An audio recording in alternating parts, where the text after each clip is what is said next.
ప్రజల సమస్యలు తెలుసుకునేందుకు కొంతమేర ఆ సమస్యలు పరిష్కరించేందుకు ప్రజా దర్బార్ కార్యక్రమం ఉపయుక్తంగా నిలుస్తోందని మంత్రి కొండపల్లి శ్రీనివాస్ వ్యాఖ్యానించారు.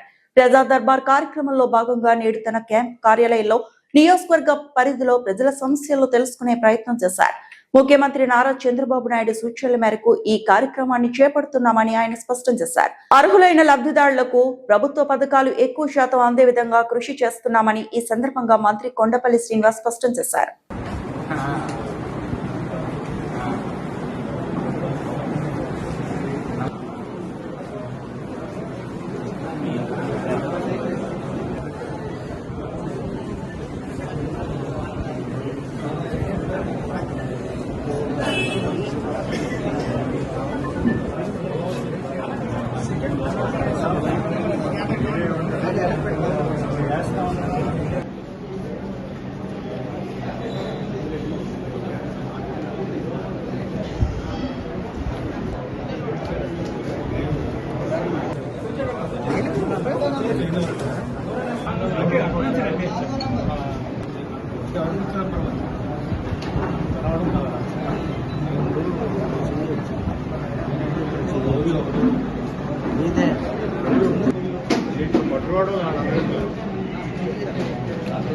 వాళ్ళెవరు లేరు.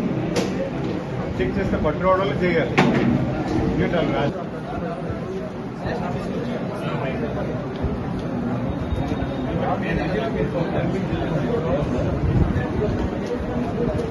అందరికీ నమస్కారాలు. ప్రతి వారం శుక్రవారం కానీ శనివారం కానీ ప్రజా దర్బార్ నిర్వహించమని ప్రతి శాసనసభ్యుడికి కూడా గౌరవ ముఖ్యమంత్రి గారు చెప్పడం జరిగింది. అటు మంత్రులు కానీ శాసనసభ్యులు కానీ ఎంపీ గారు కానీ ఎవరైనా కూడా ప్రజలకు అందుబాటులో ఉండి ప్రజా సమస్యలు పరిష్కరించేలాగా మీరు ఒక వ్యవస్థని కార్యరూపం చేయమని చెప్పి ఆల్మోస్ట్ ఒక 1 year నుంచి కూడా మోర్ దాన్ 1 year నుంచి కూడా ప్రతి వారం ఒకరోజు ప్రజా దర్బార్ పెట్టడం జరిగింది. మరి ఈరోజు నేను విజయనగరంలో ఉండడం వల్ల ఇక్కడ ఉన్నటువంటి ప్రజా సమస్యలు ఏమున్నా కూడా ఇక్కడ అందుబాటులో ఉంటానని ముందుగానే వాళ్ళకి చెప్పడం, ప్రజా సమస్యలు ఏమున్నా కూడా పరిష్కారం చూపించే దశగా నేను ఒక ప్రజా దర్బార్ పెట్టి అందరి దగ్గర కూడా ప్రజానికం ఎవరు ఏ సామాన్యుడైనా కూడా ఈ దర్బార్కి అటెండ్ అయ్యి వాళ్ళ సమస్యను చెప్తే ఖచ్చితంగా దాన్ని సొల్యూషన్ వచ్చేదానికి మేము ప్రయత్నిస్తాము, దానికి సొల్యూషన్ కార్యరూపం చేస్తామనే సంగతి కూడా తెలియజేసుకుంటున్నాను.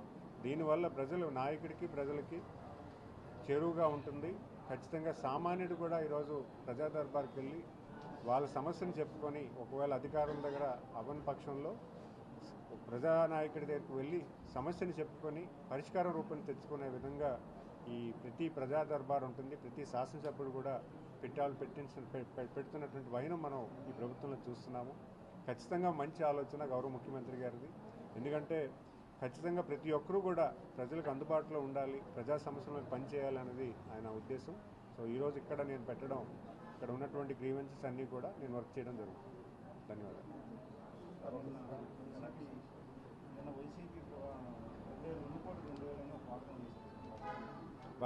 అంటే వాళ్ళు వెనుపోటు అనుకుంటున్నారు. ఈరోజు ఒక డెమోక్రటిక్ గవర్నెన్స్ వచ్చి 2 ఏళ్ళు అయిందని ప్రజలు ఆనందపడుతున్నారు, ప్రజలు సంతోషం వ్యక్తం చేస్తున్నారు. ఎందుకంటే గతంలో వాళ్ళ వైసీపీ పరిపాలన చేస్తున్న టైంలో ప్రజలు ఎటువంటి భయాందోళన చెందారు, అధికారులు ఎలాంటి పరిస్థితులు ఉన్నారు, అభివృద్ధి కనబడలేదు, చిన్న చిన్న సమస్యలు కూడా గాలికి వదిలేసిన పరిస్థితి వాళ్ళకి కూడా తెలుసు. వాళ్ళ నాయకులు అనేక ప్లాట్ఫామ్లో చెప్పడం జరిగింది, బాబు ఈ రోడ్డు మేము వేసుకోలేకపోయాము, మాకు ఇచ్చిన 5 ఏళ్ళ కాలంలో మేము చేసుకోలేకపోయాము, మీరు అందరూ వచ్చి చేసి పెట్టారు. ఎందుకంటే ప్రతి ప్రజానాయకుడికి కావాల్సింది ఏంటి, వాళ్ళ గ్రామం అభివృద్ధి చెందాలి, మౌలిక వసతులు కావాలి, ఉన్నతమైనటువంటి స్థితిగతులు ఆ గ్రామాల్లో పెరగాలి లేదా పట్టణాల్లో పెరగాలి. ఈరోజు ఒక పొలిటికల్ పార్టీగా వాళ్ళకి ఇచ్చినటువంటి గైడెన్స్ అది. వాళ్ళ సెంట్రల్ పార్టీ ఆఫీస్ నుంచి మీరు ఈ పట్టగా బోర్డు పెట్టుకొని తిరగండి అని చెప్పారు కాబట్టి తిరిగారు, అంతకన్నా ఏం లేదు.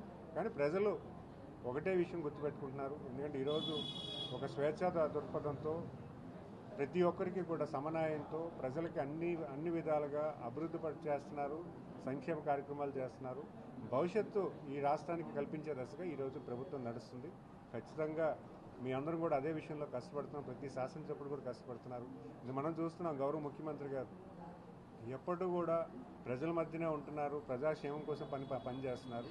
మరి అలాంటి ప్రభుత్వాన్ని ఎంచుకున్నందుకు ప్రజలందరికీ కూడా నేను పేరు పేరున ధన్యవాదాలు తెలియజేసుకుంటూ మాకు ఇచ్చినటువంటి అవకాశంలో ఖచ్చితంగా నా గజపతినగరం నియోజకవర్గానికి ఎంతైనా కొంత మంచి చేకూర్చేలాగా నేను పనిచేస్తానని